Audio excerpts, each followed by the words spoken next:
Sciatica কথাটা যদি দেখি, সায়াটিকা কথাটা সায়াটিক নার্ভ থেকে আসে। আচ্ছা। তো সায়াটিকা হলো যদি সায়াটিক নার্ভের কোন রকম ইরিটেশন হয় বা কম্প্রেশন হয় বা ইনফ্লামেশন হয়, সে কারণে যে ব্যথাটা আমরা দেখি সেটাকেই আমরা সায়াটিকা বলে থাকি। এই নার্ভটা থাকে কোথায়?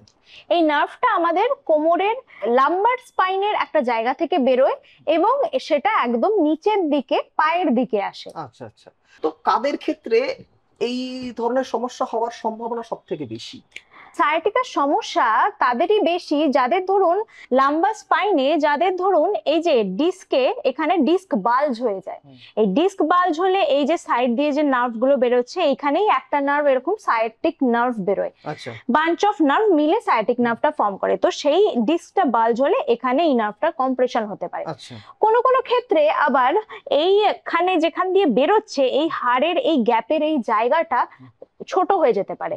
এই যে এখানের ক্যানেল এটা ছোট হয়ে যেতে পারে, সেই কারণেও সায়াটিক নার্ভে চাপ পড়তে পারে এবং সায়াটিকা দেখা যেতে পারে।